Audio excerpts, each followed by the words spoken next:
जय हिंद साथियों, मैं आप सभी का भारतपुर के आपसे यूट्यूब चैनल पर एक बार फिर स्वागत करता हूं। साथियों, आज हम लोग स्टैटिक जीके का पार्ट नंबर 11 शुरू करने जा रहे हैं। तो रात 8 बजे आए हुए सभी विद्यार्थियों को मैं तहे दिल से स्वागत करता हूं और एवं हृदय तल से स्वागत करता हूं। साथियों, आज हम लोग स्टैटिक जीके का पार्ट नंबर 11 शुरू करने जा रहे हैं और बहुत जोश भरी क्लास होगी। साथियों, आप लोग अपने दोस्तों में जल्द से जल्द वीडियो को शेयर करेंगे और वीडियो क्या करेंगे, लाइक करेंगे, ताकि हम लोग जोश भरी क्लास जल्द से जल्द प्रारंभ कर सकें। क्योंकि साथियों, कहते हैं कि कर्म में अगर सच्चाई है तो कर्म कहाँ निष्फल होगा। हर एक संकट का हल होगा, वो आज नहीं तो कल होगा। साथियों, यदि आप लोग कर्म करेंगे तो उसका निष्कर्ष आज नहीं तो कल जरूर निकलेगा। तो आइए हम लोग बढ़ते हैं प्रश्न नंबर 1 की तरफ। देखते हैं कि पार्ट नंबर 11 का प्रश्न नंबर 1 क्या दिया गया है। जोश भरी बहुत क्लास होगी। आप लोग क्या करेंगे, वीडियो को अपने दोस्तों में जल्द से जल्द शेयर करेंगे और वीडियो क्या करेंगे, लाइक करेंगे और आप लोग क्या करेंगे, क्लास को अटेंड करेंगे। आइए साथियों, हम लोग चलते हैं प्रश्न नंबर 1 की तरफ।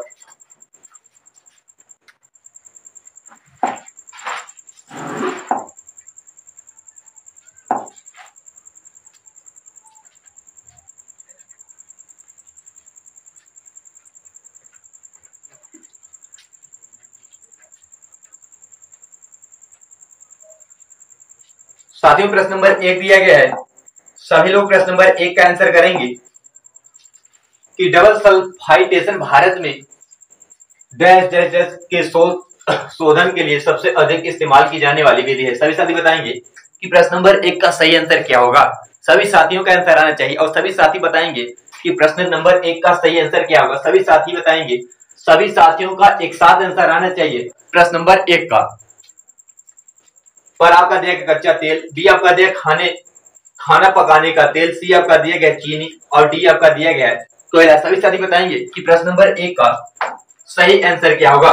सभी साथी बताएंगे कि प्रश्न नंबर 1 का सही आंसर क्या होगा। यदि साथियों प्रश्न नंबर 1 के सही आंसर की बात करेंगे हम लोग, तो आपका सही आंसर हो जाएगा ऑप्शन नंबर सी, क्या हो जाएगा, चीनी। जो डबल सल्फाइटेशन भारत में चीनी के शोधन के लिए सबसे अधिक इस्तेमाल की जाने वाली विधि है। आइए बताते हैं, थोड़ा इसके बारे में बात करते हैं। यदि आपसे पूछ लिया जाए, यदि साथियों आपसे पूछ लिया जाए कि चीनी का कटोरा किस राज्य को कहते हैं, चीनी का कटोरा यदि पूछ लिया जाए कि चीनी का कटोरा किस राज्य को कहते हैं, तो आप लोग क्या बताएंगे, चीनी का कटोरा किस राज्य को कहा जाता है। तो आप लोग का आंसर क्या होगा, बताएंगे जल्द जल्द। यदि आपसे पूछ लिया जाए कि चीनी का सर्वाधिक मिल किस राज्य में है, चीनी का सर्वाधिक मिल किस राज्य में, आप लोग का आंसर क्या होगा, बताएंगे कि साथियों प्रश्न नंबर 1 और प्रश्न नंबर 2 का आंसर क्या होना चाहिए। बताएंगे आप लोग कि दोनों का आंसर क्या होगा। यदि पूछ लिया जाए कि चीनी का कटोरा किस राज्य को कहा जाता है, आपका हो जाएगा उत्तर प्रदेश। क्या हो जाएगा, उत्तर प्रदेश। यदि आपसे पूछ लिया जाए कि चीनी का सर्वाधिक मिल किस राज्य में है, तो आपका आंसर क्या होगा, उत्तर प्रदेश। क्या होगा, उत्तर प्रदेश होगा। साथियों आप लोग क्या करेंगे, अच्छी तरीके से नोट करेंगे। यदि पूछ लिया जाए कि विश्व में किस देश को चीनी का कटोरा कहा जाता है, विश्व में किस देश को चीनी का कटोरा कहा जाता है, किस देश को, तो आप लोगों का आंसर क्या होगा, बताएंगे साथी। सभी साथी बताएंगे कि आप लोगों का आंसर क्या होगा। यदि पूछ लिया कि विश्व में चीनी का कटोरा किस देश को कहा जाता है, तो आप लोगों का आंसर आएगा क्यूबा। क्या आएगा, क्यूबा को विश्व में चीनी का कटोरा कहा जाता है। जबकि यदि भारत की बात करेंगे, तो भारत में चीनी का कटोरा आपका हो जाएगा उत्तर प्रदेश। यदि चीनी का सर्वाधिक मिल आपसे पूछ लिया जाए, तो आपका हो जाएगा उत्तर प्रदेश। क्या हो जाएगा, उत्तर प्रदेश। तो साथियों क्या करेंगे, अच्छी तरीके से नोट करेंगे। यदि आपसे पूछ लिया जाए कि गन्ना अनुसंधान किस राज्य में है, साथी बताएंगे कि गन्ना अनुसंधान, आपसे पूछ लिया जाए कि गन्ना अनुसंधान किस राज्य में है, तो आप लोगों का आंसर क्या आएगा, तो आप लोगों का आंसर आएगा साथियों, क्या आएगा, आप लोग बताएंगे क्या, लखनऊ। क्या बताएंगे, लखनऊ आपका क्या हो जाएगा, बिल्कुल सही आंसर होगा। तो प्रश्न नंबर 1 का ऑप्शन नंबर सी क्या हो जाएगा, बिल्कुल सही आंसर हो गया। क्या साथियों, बिल्कुल सही आंसर है गया। आप लोग क्या करेंगे, अच्छी तरीके से सभी प्रश्नों का आंसर देंगे। तो क्या करेंगे, आप लोग सभी प्रश्नों को अच्छे तरीके से नोट करेंगे और सभी प्रश्नों का अच्छी तरीके से क्या करेंगे, आंसर करेंगे, ताकि हम लोग जोश भरी क्लास चला सकें। आइए बढ़ते हैं प्रश्न नंबर 2 की तरफ कि प्रश्न नंबर 2 क्या दिया गया है। आइए साथियों देखते हैं। साथियों प्रश्न नंबर 2 दिया गया है कि आपका यूरोपा निम्नलिखित में से किस ग्रह का उपग्रह है। सभी साथी बताएंगे, सभी साथी एक बार बताएंगे कि प्रश्न नंबर 2 का सही आंसर क्या होगा। देखते हैं साथियों कि सबसे पहले किस स्टूडेंट का इस प्रश्न का सही आंसर आता है। बताएंगे कि यूरोपा निम्नलिखित में से किस ग्रह का उपग्रह शनि, बृहस्पति और मंगल। सभी साथी बताएंगे कि प्रश्न नंबर 2 का सही आंसर क्या होगा। सभी साथी बताएंगे कि प्रश्न नंबर 2 का सही आंसर क्या होगा। यदि प्रश्न नंबर 2 के सही आंसर के बारे में बात करेंगे तो आपका हो जाएगा बृहस्पति। क्या हो जाएगा? बृहस्पति सभी ग्रहों में सबसे बड़ा ग्रह। यदि बात करेंगे बृहस्पति की तो सभी ग्रहों में सबसे बड़ा ग्रह, सभी ग्रहों में सबसे बड़ा ग्रह हो जाता है। सभी ग्रहों में क्या हो जाता है? सबसे बड़ा ग्रह हो जाता है। साथियों आप ये क्या करेंगे, अच्छी तरीके से क्या करेंगे, नोट करेंगे।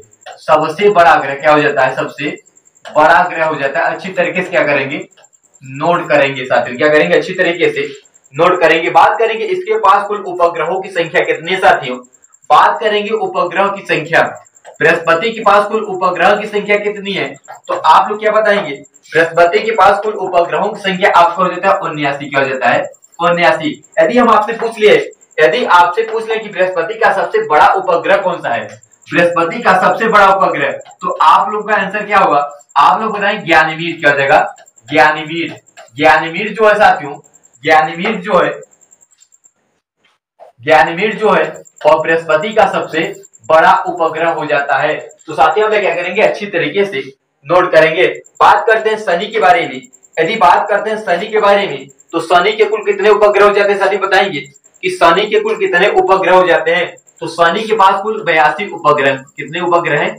तो शनि के कुल 82 उपग्रह हो जाते हैं। सबसे बड़े उपग्रह की बात करेंगे यदि शनि की, शनि का सबसे बड़ा उपग्रह आपका हो जाता है टाइटन। क्या हो जाता है? टाइटन। प्रश्न कई बार है पूछा है, टाइटन प्रश्न कई बार पूछा है साथियों। अच्छी तरीके से क्या करेंगे, नोट करेंगे कि टाइटन किस ग्रह का उपग्रह है। तो टाइटन शनि ग्रह का उपग्रह हो जाता है। शनि के पास कुल 82 उपग्रह हो जाते हैं। बात करेंगे मंगल की, तो मंगल के 2 उपग्रह क्या हो जाते हैं, फेमस हो जाते हैं। पहला आपको होता है फोबोस। क्या होता है?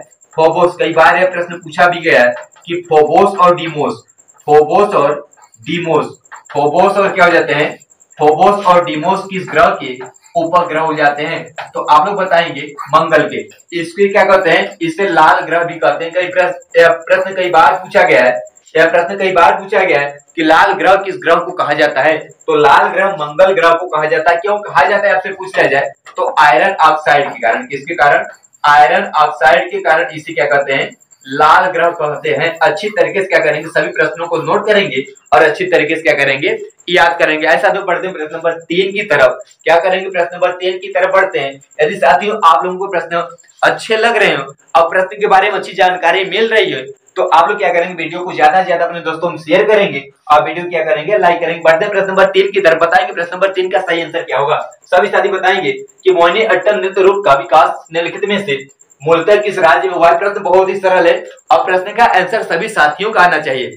साथियों प्रश्न बहुत ही सरल है और सभी साथियों का इस प्रश्न का आंसर आना चाहिए। पहला आपका देगा कर्नाटक, बी आपका देगा केरल, सी आपका देगा उड़ीसा, डी आपका देगा तमिलनाडु। बताएंगे प्रश्न साथियों, बताएंगे कि प्रश्न का सही आंसर क्या होगा। सही आंसर के बारे में बात करेंगे कि मोहिनीअट्टम आपका हो जाता है केरल का। कहां का हो जाता है? केरल का। तो साथियों अच्छी तरीके से नोट करेंगे। यदि अच्छी तरीके से नोट करेंगे तो आपको यह प्रश्न कहीं न कहीं आपके एग्जामों में देखने को मिल जाएगा। साथियों अच्छी तरीके से आपके लोग क्या करेंगे, अच्छी तरीके से नोट करेंगे। तो ऑप्शन नंबर बी को क्या करेंगे, प्रश्न नंबर 3 का ऑप्शन नंबर बी को सही करते हुए प्रश्न नंबर 4 की ओर बढ़ते हैं हम लोग। आइए देखते हैं प्रश्न नंबर 4 क्या दिया गया है और सभी साथी मिलकर क्या करेंगे, आंसर करेंगे प्रश्न नंबर 4 की। आइए देखते हैं कि निम्नलिखित में से किसका गलत जोड़ा बनाया गया है। साथियों बहुत ही प्रश्न बहुत ही लाजवाब है। पहला आपका दिया गया, आपको क्या बताना है कि कौन सा जोड़ा गलत है। साथियों अच्छी तरीके से क्या करेंगे, प्रश्न को पढ़ेंगे फिर जाकर इसका सही आंसर करेंगे।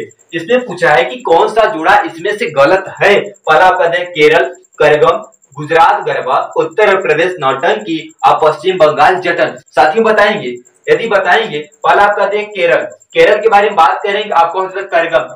फिर उसके बाद क्या दिया गया, गुजरात, गुजरात का होता है गरबा, बिल्कुल सही दिया गया है। उत्तर प्रदेश का आपका हो जाता है नौटंकी, बिल्कुल सही दिया गया है। पश्चिम बंगाल आपका देगा जटन, बिल्कुल सही दिया गया है। बात करेंगे केरल, तो केरल करगम नहीं साथियों, करगम की बात करेंगे तो करगम आपका तमिलनाडु का। कहां का हो जाता है? तमिलनाडु। क्या हो जाता है साथियों? करगम आपका हो जाता है तमिलनाडु का। लोक नृत्य हो जाता है। अच्छी तरीके से क्या करेंगे, नोट करेंगे, क्या करेंगे, अच्छी तरीके से नोट करते हुए क्या करेंगे, आगे बढ़ेंगे। यदि आपसे पूछा है गरबा और दांडिया तो आपका होता है गुजरात। यदि आपसे पूछा है नौटंकी और कथक पूछ लिया जाए तो आपका हो जाता है उत्तर प्रदेश। यदि आपसे पूछा है जटन तो आपका हो जाता है पश्चिम बंगाल। जबकि यदि आपसे पूछ लिया जाए मोहिनी अट्टम तो आपका हो जाता है केरल। और जबकि आपसे पूछ रहे करगम तो आपका हो जाता है तमिलनाडु। अच्छी तरीके से नोट करेंगे। और प्रश्न नंबर क्या चलेंगे हम लोग, प्रश्न नंबर 5 की तरफ। प्रश्न नंबर 5 क्या दिया गया है, अच्छी तरीके से पढ़ेंगे और प्रश्न का बहुत ही सटीक और लाजवाब आंसर करेंगे। साथियों दिया गया जलियांवाला बाग हत्याकांड कहां हुआ था, सभी साथी बताएंगे। प्रश्न बहुत सरल है और प्रश्न का आंसर प्रत्येक विद्यार्थियों का आना चाहिए। साथियों आप लोग बताएंगे कि प्रश्न नंबर 5 का ऑप्शन नंबर क्या सही होगा। पहला आपका देगा कश्मीर, बी आपका देगा दिल्ली, सी आपका देगा केरल, डी आपका देगा पंजाब। सभी साथी बताएंगे कि प्रश्न नंबर 5 का कौन सा ऑप्शन सही होगा। आप लोग क्या टिक करेंगे, आप लोग ऑप्शन नंबर 4 ऑप्शन में से किसको टिक करेंगे। क्या आप जिसको टिक करेंगे वो सही आंसर होगा। तो आप लोग क्या करेंगे, इसको देखेंगे, परखेंगे और फिर उसके बाद जाकर सही आंसर करेंगे। साथियों दिया गया जलियांवाला बाग हत्याकांड कहां हुआ था, कश्मीर, दिल्ली, केरल, पंजाब। सही साथी बताएंगे कि प्रश्न नंबर 5 का कौन सा ऑप्शन सही होगा। साथियों बात करेंगे प्रश्न नंबर 5 की तो आपका ऑप्शन नंबर क्या हो जाएगा, डी क्या हो जाएगा, बिल्कुल सही हो जाएगा। जो जलियांवाला बाग हत्याकांड होता है, जलियांवाला बाग हत्याकांड पंजाब राज्य के अमृतसर नामक स्थान पर हुआ था। कहां पर, अमृतसर। साथियों क्या करेंगे, अच्छी तरीके से नोट करेंगे। साथियों प्रश्न तो बहुत ही सरल है, प्रश्न तो बहुत ही सरल है, लेकिन इसके बारे में जो इफेक्ट जानकारी आपको मिलेगी, जो एक्स्ट्रा जानकारी मिलेगी, वो आपको शायद नई जानकारी मिलेगी। यदि आपसे पूछ लिया किस दिन हुआ था, यदि दिन पूछ लिया जाए तो आप क्या बताएंगे, तो दिन आपको होता है वैसाखी। क्या होता है, वैसाखी के दिन। वैसाखी के दिन जलियांवाला बाग हत्याकांड हुआ था। क्यों हुआ था, 2 व्यक्तियों की गिरफ्तारी की, मतलब 2 व्यक्तियों को गिरफ्तार कर लिया गया था। इन्हीं के विरोध में जलियांवाला बाग हत्याकांड में जनसभाएं हो रही थी। क्या हो रही थी, जनसभाएं हो रही थी, जिसके कारण जनसभाएं हो रही। जलियांवाला बाग हत्याकांड में किसको गिरफ्तार कर लिया गया था, साथी बताएंगे। तो आपका एक व्यक्ति हो जाते हैं सैफुद्दीन किचलू। क्या हो जाते हैं, सैफुद्दीन। साथियों बात करेंगे आपका एक व्यक्ति हो जाते हैं सैफुद्दीन। क्या होते हैं, सैफुद्दीन किचलू। सैफुद्दीन किचलू एक ही व्यक्ति हो जाते हैं। दूसरे व्यक्ति के बारे में बात करेंगे तो आपके हो जाते हैं डॉक्टर सत्यपाल। कौन होते हैं, डॉक्टर सत्यपाल। डॉक्टर सत्यपाल और सैफुद्दीन किचलू की गिरफ्तारी की वजह से जलियांवाला बाग हत्याकांड में, जलियांवाला बाग में लोगों ने जनसभाएं कर रहे थे, जिसके कारण जनरल डायर ने अंधाधुंध लोगों पर गोलियां चलवा दी। प्रश्न यह भी पूछता है साथियों, प्रश्न यह भी कई बार पूछता है कि जलियांवाला बाग हत्याकांड का जिम्मेदार कौन था। तो आपका हो जाता है जनरल डायर। कौन होता है, जनरल डायर। अच्छी तरीके से क्या करेंगे, नोट करेंगे। क्या हो जाता है, जनरल डायर। तो साथियों क्या करेंगे, अच्छी तरीके से इसको भी नोट करेंगे। जनरल डायर को किसने मारा था, यदि आपसे पूछ लिया जाए कि जनरल डायर की हत्या किसने किया था, तो आपका हो जाएगा साथियों उधम सिंह। क्या हो जाता है, उधम सिंह ने जनरल डायर की हत्या किया था। सन यदि आपसे पूछ लिया जाए तो आपका हो जाता है 1940। क्या हो जाता है, 1940। अच्छी तरीके से नोट करेंगे साथियों, अच्छी तरीके से क्या करेंगे, तो अच्छी तरीके से आप इसको क्या करेंगे, नोट करेंगे। साथियों अच्छी तरीके से क्या करेंगे, अच्छी तरीके से नोट करते हुए प्रश्न नंबर 6 की तरफ बढ़ते हैं। और प्रश्न नंबर 6 का सभी साथियों का आंसर रहना चाहिए कि प्रश्न नंबर 6 का सही आंसर क्या होगा। सभी साथी बताएंगे कि प्रश्न नंबर 6 का सही आंसर क्या होगा। दिया गया पृथ्वी की महाद्वीपीय भूपर्पटी की औसत मोटाई कितनी है, सभी साथी बताएंगे। सभी साथी बताएंगे कि प्रश्न नंबर 6 का कौन सा ऑप्शन सही होगा। साथियों प्रश्न बहुत ही लाजमी है, प्रश्न बहुत ही शानदार है। यदि आप लोग इसका आंसर बताएंगे तो आप लोग, यदि इसका आंसर बताएंगे तो साथियों बहुत ही अच्छा होगा। प्रश्न दिया पृथ्वी की महाद्वीपीय भूपर्पटी की औसत मोटाई कितनी है, 2.5 किलोमीटर, 30 किलोमीटर, 300 किलोमीटर। अब आपका डी दिया गया है 5 किलोमीटर। सभी साथी बताएंगे कि प्रश्न नंबर 6 का ऑप्शन नंबर कौन सा सही होगा। बात करेंगे यदि प्रश्न नंबर 6 की तो आपका हो जाएगा कितना, 30 किलोमीटर। कितना हो जाएगा, 30 किलोमीटर आपका क्या हो जाएगा, बिल्कुल सही हो जाएगा। तो 30 किलोमीटर को क्या करेंगे आप, मतलब कि ऑप्शन नंबर बी क्या करेंगे, लॉक करते हुए प्रश्न नंबर 7 की ओर बढ़ते हैं। यदि थोड़ा इसके बारे में बात करते हैं, यदि आपसे पूछ लिया जाए कि पृथ्वी पर जो भूपर्पटी है, भूपर्पटी पर सर्वाधिक किसकी मात्रा पाई जाती है, भूपर्पटी पर सर्वाधिक किसकी मात्रा पाई जाती है, तो आपका होता है ऑक्सीजन। किसकी मात्रा पाई जाती है, ऑक्सीजन की। यदि आपसे धातु पूछ लिया जाए यदि आपसे धातु में पूछ लिया जाए तो धातु में आपका हो जाता है एल्युमिनियम, क्या हो जाता है एल्युमिनियम। अधातु में ऑक्सीजन, धातु में क्या हो जाता है एल्युमिनियम। क्या करेंगे अच्छी तरीके से इसको भी नोट करेंगे, क्या करेंगे अच्छी तरीके से इसको भी नोट करेंगे। आइए बढ़ते हैं प्रश्न नंबर 7 की तरफ कि प्रश्न नंबर 7 क्या दिया गया है। साथ में प्रश्न नंबर 7 दिया गया है कि भारत में नियमित रूप से प्रत्येक वर्ष जनगणना होती है। जो भारत में जनगणना होती है और प्रत्येक वर्ष कितने समय के बाद की जाती है, साथी बताएंगे। आपका देगा 5वें वर्ष, बी आपका दिया गया 12 और सी आपका दिया गया 8 और डी आपका दिया गया 10। सभी साथी बताएंगे कि प्रश्न नंबर 7 का ऑप्शन नंबर क्या सही होगा। प्रश्न बहुत ही शानदार है, प्रश्न बहुत ही सरल है। सभी साथी बताएंगे कि प्रश्न नंबर 7 का कौन सा ऑप्शन सही होगा। सभी साथी बताएंगे अभी तक किसी भी साथी का आंसर नहीं आया है, अभी तक किसी भी साथी का आंसर नहीं आया है कि प्रश्न का सही आंसर क्या होगा। साथी प्रश्न के सही आंसर के बारे में बात करेंगे तो आपका हो जाएगा ऑप्शन नंबर डी। क्या हो जाएगा ऑप्शन नंबर डी। साथियों मैं एक बार फिर से सभी साथियों का धन्यवाद करता हूँ।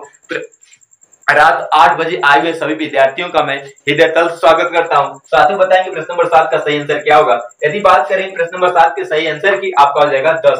भारत में नियमित रूप से प्रत्येक 10 वर्ष बाद क्या होती है जनगणना होती है। यदि पूछ लिया जाए कि यदि पूछ लिया जाए कि विश्व में, यदि पूछ लिया जाए कि विश्व में जनगणना किस देश में हुआ था प्रथम बार, विश्व में प्रथम बार जनगणना, विश्व में प्रथम बार जनगणना किस देश में हुआ था, प्रथम बार जनगणना किस देश में हुआ था, तो आप लोग क्या बताएंगे, आप लोग क्या बताएंगे कि विश्व में प्रथम बार जनगणना किस देश में हुआ था। तो आपका सही आंसर हो जाएगा स्वीडन। क्या हो जाएगा स्वीडन देश में, स्वीडन देश में प्रथम बार जनगणना हुआ था। यदि आपसे पूछ लिया जाए कि भारत में प्रथम जनगणना कब हुआ था, तो भारत में प्रथम जनगणना की बात यदि पूछ लिया जाए तो आपका हो जाएगा 1872। क्या हो जाएगा 1872। किसके शासन काल में पूछ लिया जाए तो आपका हो जाएगा लॉर्ड मेयो के शासन काल में। किसके शासन काल में, लॉर्ड मेयो के शासन काल में सही हो जाएगा। यदि पूछ लिया जाए कि किस देश में प्रथम बार 10 की जनगणना हुआ था, प्रथम बार 10 की जनगणना यदि आपसे पूछ लिया जाए,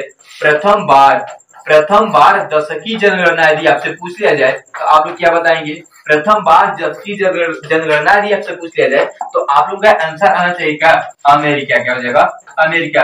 अमेरिका में प्रथम बार 10 की जनगणना हुआ था। और यदि पूछ लिया जाए भारत में प्रथम जनगणना आपका हो जाएगा 1872। किसके शासन काल में, तो लॉर्ड मेयो के शासन काल में हो जाता है। विश्व में प्रथम बार जनगणना किस देश में हुआ था, तो आपको होता है स्वीडन देश में। अच्छी तरीके से क्या करेंगे नोट करेंगे। साथियों क्या करेंगे अच्छी तरीके से नोट करते हुए प्रश्न नंबर 8 की ओर बढ़ते हैं हम लोग। प्रश्न नंबर 8 का सही आंसर क्या होगा, सभी साथी बताएंगे कि प्रश्न नंबर 8 का सही आंसर क्या होगा। दिया गया कि वायुमंडल में कितने प्रतिशत ऑक्सीजन उपस्थित है, सभी साथी बताएंगे। सभी साथी बताएंगे कि वायुमंडल में कितने प्रतिशत ऑक्सीजन उपस्थित है। बात करेंगे वायुमंडल में ऑक्सीजन के परसेंटेज की, तो आपका हो जाएगा 21%। कितना होगा, मतलब कि 21% वायुमंडल में ऑक्सीजन उपस्थित है। यदि आपसे पूछे जाए नाइट्रोजन, यदि साथियों आपसे पूछे जाए नाइट्रोजन क्या बताएंगे। यदि आप उससे पूछ रहे थे कि नाइट्रोजन कितना उपस्थित है, आप लोग क्या बताएंगे। यदि आपसे पूछ रहे थे ऑक्सीजन कितना उपस्थित है, आप लोग क्या बताएंगे। यदि आपसे पूछ रहे थे आर्गन कितना उपस्थित है, आप लोग क्या बताएंगे। आप लोग क्या बताएंगे साथियों। यदि आप उससे पूछ रहे थे कार्बन डाइऑक्साइड कितना उपस्थित है, आप लोग क्या बताएंगे। यदि आपसे पूछ लिया जाए नियान कितना उपस्थित है, तो आप लोग क्या बताएंगे। तो सभी साथी बताएंगे कि सभी का आंसर क्या होगा। यदि नाइट्रोजन की बात करेंगे तो आपका हो जाएगा 78%। कितना हो गया, मतलब कि 78%। ऑक्सीजन की बात करेंगे 21%। क्या हो जाएगा 21% हो जाएगा। यदि आर्गन की बात करेंगे तो आपका हो जाएगा 0.93%। कितना हो जाएगा 0.93%। यदि बात करेंगे कार्बन डाइऑक्साइड की तो आपका हो जाएगा 0.036%। यदि आपसे पूछा है नियान की तो नियान आपका हो जाएगा 0.002%। अच्छी तरीके से क्या करेंगे नोट करेंगे। प्रश्न कहीं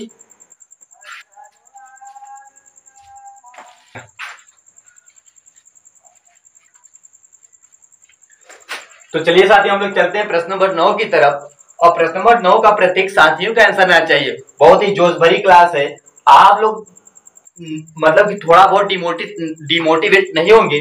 प्रत्येक प्रश्न का बहुत ही शानदार, बहुत ही लाजमी, बहुत ही शानदार, बहुत ही लाजमी और बहुत ही जोशीला क्या करेंगे जवाब देंगे। आइए साथियों हम लोग बढ़ते हैं प्रश्न नंबर 9 की तरफ कि प्रश्न नंबर 9 क्या दिया गया, आप लोग पढ़ेंगे, जांचेंगे, परखेंगे और फिर जाकर क्या करेंगे आंसर देंगे। दिया गया वर्तमान में ग्रांड ट्रंक रोड भारत में कहां से कहां तक जाती है। साथियों प्रश्न बहुत ही लाजवाब है, कई बार यह प्रश्न आपके कई एग्जामों में पूछा गया है और साथियों आप मतलब संभावना है कि आपसे यह प्रश्न कहीं न कहीं टकरा जाएगा। साथियों बताएंगे प्रश्न नंबर 9 का सही आंसर क्या होगा। दिया गया है कि वर्तमान में ग्रांड ट्रंक रोड भारत में कहां से कहां तक जाती है। साथियों आंसर आना चाहिए, प्रत्येक साथियों का आंसर आना चाहिए इस प्रश्न का। आपका आगरा से कोलकाता, अमृतसर से कोलकाता, चेन्नई से कोलकाता, कश्मीर से कन्याकुमारी। बात करेंगे प्रश्न के सही आंसर की तो आपका आ जाएगा अमृतसर से कोलकाता। क्या हो जाएगा? अमृतसर से कोलकाता क्या हो जाएगा? बिल्कुल सही हो जाएगा। क्या हो जाएगा?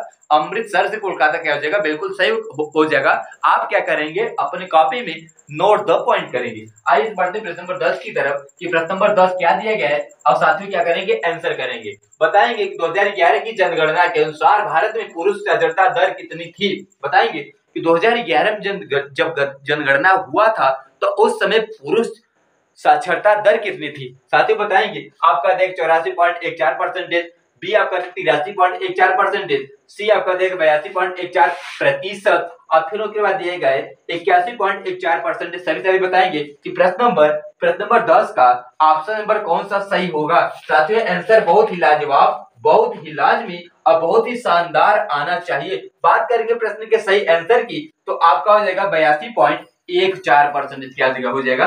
82.14% आपका क्या हो जाएगा?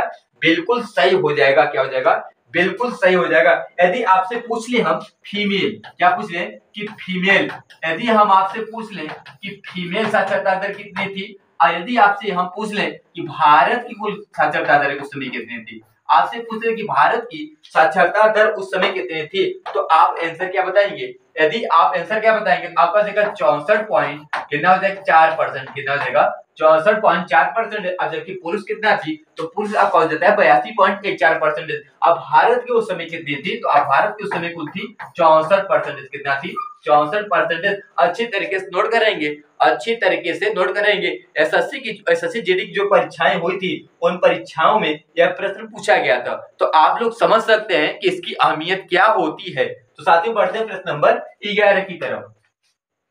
दिया है कि भारत सरकार के न्यूनतम समर्थन मूल्य के अंतर्गत कितनी फासले नहीं साथियों फसलें शामिल की जाती है। यहाँ क्या हो जाएगा? फसलें हो जाएगा। अच्छी तरीके से क्या करेंगे? पढ़ेंगे और प्रश्न का सही जवाब देंगे। साथियों दिया गया भारत सरकार के न्यूनतम समर्थन मूल्य के अंतर्गत कितनी फसलें शामिल की जाती है। 20, 22, 24, 18। साथियों प्रश्न का सही आंसर बहुत ही सटीक आना चाहिए। बताएंगे कि प्रश्न का सही आंसर क्या होगा।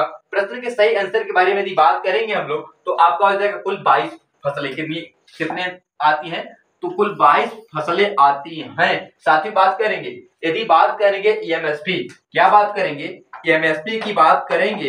यदि एमएसपी की बात करेंगे तो एमएसपी कौन जारी करता है? कौन जारी करता है? आप लोग क्या बताएंगे कि एमएसपी कौन जारी करता है। तो प्रश्न का सही आंसर क्या बताएंगे तो हो जाएगा एमएसपी कौन जारी करता है तो आर्थिक मामलों की कैबिनेट मंत्री कौन जारी करता है? आर्थिक।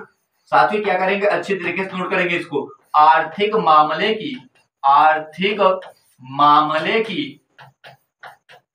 कैबिनेट मंत्री, कैबिनेट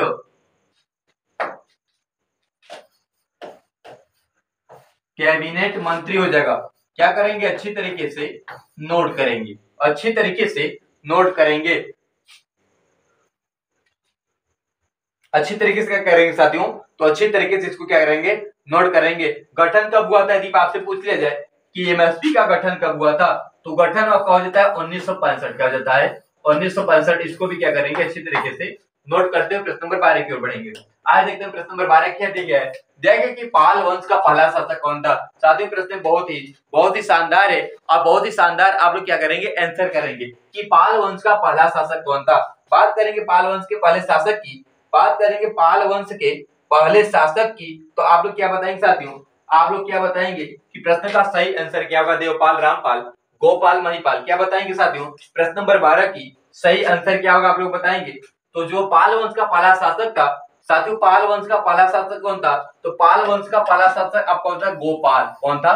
गोपाल। आपका क्या हो जाएगा? बिल्कुल सही हो जाएगा। क्या हो जाएगा? बिल्कुल सही हो जाएगा। साम्राज्य की यदि बात करेंगे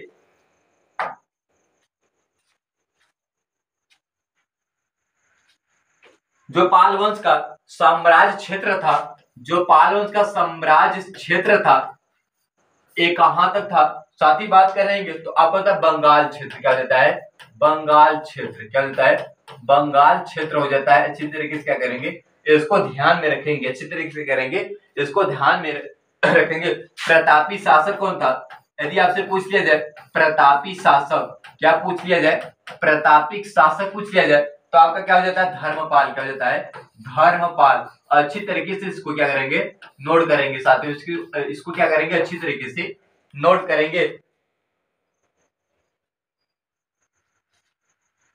यदि धर्मपाल के बारे में बात करें हम, यदि धर्मपाल के बारे में बात करें हम तो साथियों धर्मपाल के बारे में बात करते हैं तो आपका हो जाएगा बौद्ध धर्म का, धर्मपाल कौन था, तो बौद्ध धर्म का अंतिम, बौद्ध धर्म का अंतिम प्रतापी शासक, बौद्ध धर्म का अंतिम प्रतापी शासक क्या हो जाता है, शासक हो जाता है। अच्छी तरीके से क्या करेंगे नोट करेंगे। अब बढ़ेंगे प्रश्न नंबर 13 की तरफ। दिया गया है कि भारत में स्थानीय स्वशासन का जनक किसे कहा जाता है। साथियों प्रश्न बहुत ही लाजवाब है, साथियों प्रश्न बहुत ही लाजवाब है। और साथियों बताएंगे कि प्रश्न का सही आंसर क्या होगा कि भारत में स्थानीय स्वशासन का जनक किसे माना जाता है। तो आपका सही आंसर हो जाएगा लॉर्ड रिपन, क्या हो जाएगा, लॉर्ड रिपन क्या हो जाएगा इसका बिल्कुल सही आंसर हो जाएगा। लॉर्ड रिपन क्या हो जाएगा इसका बिल्कुल सही आंसर हो जाएगा। आइए बढ़ते हैं प्रश्न नंबर 14 की तरफ कि प्रश्न नंबर 14 क्या दिया गया है। साथियों दिया गया है प्रश्न नंबर 14 आपका दिया गया है कि वर्ष 2022 का सैयद मुश्ताक अली ट्रॉफी किसने जीता था। सभी साथी बताएंगे कि प्रश्न का सही आंसर क्या होगा। सभी साथी बताएंगे कि प्रश्न का सही आंसर क्या होगा। प्रश्न के सही आंसर के बारे में बात करेंगे, आपको हो जाएगा मुंबई, क्या हो जाएगा मुंबई, इसका क्या हो जाएगा बिल्कुल सही आंसर क्या हो जाएगा। शुरुआत की बात करेंगे कि सैयद मुश्ताक अली ट्रॉफी, सैयद मुश्ताक अली ट्रॉफी 2022 का शुरुआत कब हुआ था। यदि शुरुआत के बारे में बात करेंगे क्या हो जाता है, यदि शुरुआत के बारे में हम लोग बात करेंगे तो शुरुआत इसका हुआ था अक्टूबर 2022 से, क्या हो जाता है अक्टूबर 2022 से इसका क्या हुआ था शुरुआत हुआ था। अक्टूबर 2022 से शुरुआत हुआ था कब तक चला था तो हो जाता है 5 नवंबर, क्या होता है 5 नवंबर 2022 तक, क्या होता है 5 नवंबर 2022 तक। बात करेंगे उप विजेता टीम कौन थी। यदि आपसे पूछ लिया जाए कि उप विजेता टीम कौन थी, उप विजेता बताएंगे कि उप विजेता टीम कौन थी तो आपका हो जाएगा हिमाचल प्रदेश, क्या हो जाएगा उप विजेता टीम आपका हो जाएगा हिमाचल प्रदेश। अच्छी तरीके से क्या करेंगे इसको ध्यान में रखेंगे साथियों, क्या करेंगे अच्छी तरीके से ध्यान में रखेंगे। यदि आपसे पूछ लिया जाए कि वर्ष 2022 का सैयद मुश्ताक अली ट्रॉफी में कुल कितने टीम ने भाग लिया था, अर्थात कुल कितने टीमों ने पार्टिसिपेट हुए थे, तो आपका हो जाएगा कुल कितना टीम हो जाता है तो आपका कुल 38 टीम हो जाता है। कितना साथियों, आपका कुल 38 टीमों ने भाग लिया था। कितना टीम, तो आपका होता है 38 टीम। आगे बढ़ते हैं प्रश्न नंबर 15 की तरफ। दिया गया है कि नुआखाई त्योहार किस भारतीय राज्य में मनाया जाता है। सभी साथी बताएंगे कि नुआखाई त्योहार किस भारतीय राज्य में मनाया जाता है।